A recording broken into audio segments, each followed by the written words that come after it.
یہ جو دوسرا نقطہ ہے کہ بھارت ہمارا ازلی ابدی دشمن ہے، اس میں جو ایک بہت اہم محکم دلیل کے طور پہ چیز پیش کی جاتی ہے، تیسرے نمبر پہ وہ 65 کی جنگ ہے۔ کہا جاتا ہے دشمن ہوتے ہیں، الٹیمیٹم دیتے ہیں، لڑائیاں بھی ہوتی ہیں، حملے بھی ہوتے ہیں، لیکن ایسا بزدل دشمن ہمیں ملا ہے کہ رات کے اندھیرے میں بچپن سے ہر پاکستانی جس نے مطالعہ پاکستان کی کتاب پڑھی ہے اس کو یہی پڑھایا گیا ہے، سنایا گیا ہے، سمجھایا گیا ہے کہ رات کے اندھیرے میں بزدل دشمن نے 65 میں ہم پہ حملہ کر دیا۔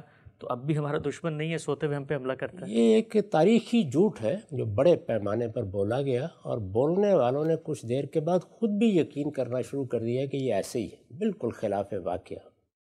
یہ آپ جانتے ہیں کہ پہلے ایک معرکہ، یہ ستمبر 65 میں جنگ ہوئی ہے، پہلے ایک معرکہ اس سال کی ابتدا میں رن آف کچھ میں ہو چکا تھا۔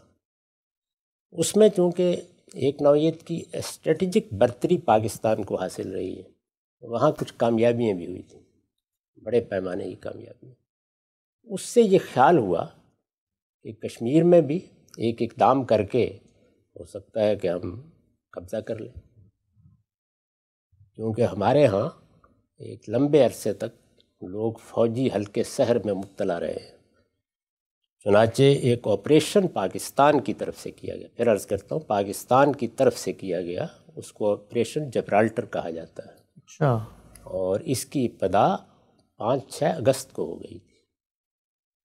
اس میں پہلے مرحلے میں کچھ کامیابی ہوئی، لیکن ہندوستان جواب کے لیے تیار تھا۔ جب مزید آگے بڑھنا ممکن نہیں ہو سکا اور ادھر سے پاکستانی افواج کی کمان بھی تبدیل کر دی گئی، یعنی یحییٰ خان کو اسی موقع پر مقرر کیا گیا ہے۔ اس کے بھی پس منظر میں بہت سی داستانیں ہیں، آپ اگر دیکھنا چاہیں تو آپ شہاب نامے میں دیکھ سکتے ہیں، انہوں نے بیان بھی کر دیا ہے۔ میں اس میں سے کسی کی تائید تردید نہیں کرتا، وہ بحث دوسری جانب نکل جائے گی، لیکن یہ ایک واقعہ ہے کہ کمان تبدیل کر دی گئی۔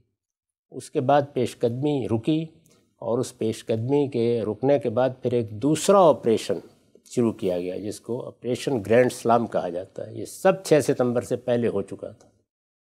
ہندوستان نے اس کے جواب میں بین الاقوامی سرحد پار کی۔ ہمارے ہاں یہ خیال تھا کہ جو کچھ ہم کشمیر میں کر رہے ہیں اس کے جواب میں ہندوستان بین الاقوامی سرحد پار نہیں کرے گا، اگر جنگ ہوگی تو وہاں ہوگی۔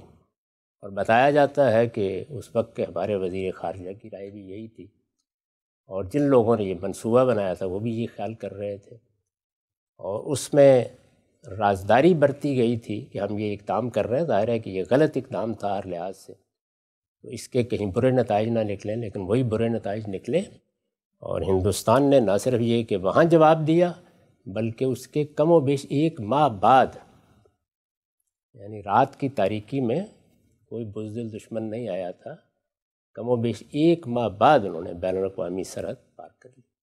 پھر پاکستان نے اس کی مدافعت کی، اور اس جنگ میں فتح ہوئی یا شکست ہوئی یہ خود ایک موضوع ہے، اور اس پہ دونوں جانب بہت قوی دلائل ہیں، پیش کیے جا سکتے ہیں، لیکن مجھے اس وقت اس پر بھی کوئی تبصرہ نہیں کرنا، ورنہ میں عرض کر سکتا ہوں کہ اس کو ماپنے کے بھی بڑے واضح پیمانے ہیں کہ ہوا کیا تھا، اور پھر تاشقند میں کس طریقے سے دستخط کرنا پڑے، اور کشمیر کا مسئلہ کس طریقے سے وہاں لپیٹ دیا گیا۔ کبھی تاشقند کے معاہدے کو پڑھیے، اس میں کیا لکھا ہوا ہے۔ تو اس لیے یہ بات ہی صحیح نہیں ہے کہ کسی دشمن نے رات کی تاریکی میں حملہ کر دیا۔ وہی تنازع کشمیر ہے، اسی کے ذیل میں پاکستان کی طرف سے ایک اقدام کیا گیا۔